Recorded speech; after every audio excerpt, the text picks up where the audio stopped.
vengeance and plunder. Homer's Iliad gave the heroes who fought in the Trojan War epic grandeur, and it left the Greeks who came after feeling they had a lot to live up to.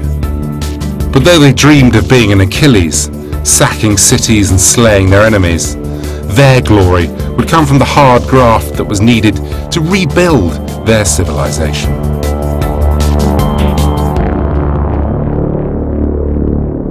To understand these Greeks, you have to leave the killing fields of Troy behind and travel west to the Greek mainland.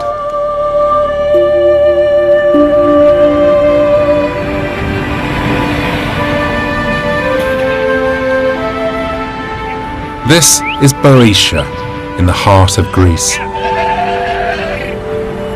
It's a very long way from the world of heroes and battles. But this landscape has its poetry too, though of a very different kind to the Iliad. If Homer's theme was the tragedy of war, the poet who wrote about this place explored the everyday heroism of work. Gods and men disapprove of the man who lives without working. Wealth brings worth and prestige. But whatever your fortune, work is preferable. If your spirit yearns for riches, do as follows and work. Work upon work.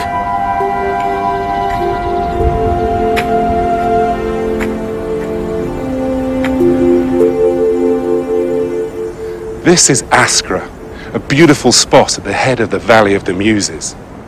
Askra never really amounted to much. More of a village than a town. It was certainly no Athens. But Askra deserves its measure of fame for being the hometown of Hesiod, the poet laureate of the new down-to-earth Greece, which followed the Age of Heroes. We're not sure of Hesiod's dates, but most experts believe that he owned and worked a small farm somewhere in the valley in the period immediately after Homer.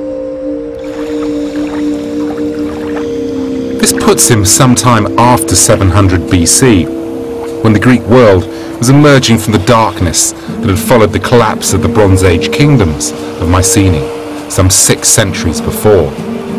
After a long period of stagnation, things were changing fast. Tribal systems that had returned during the Dark Ages were breaking down as the more impersonal mechanisms of civilization revived. Loyalty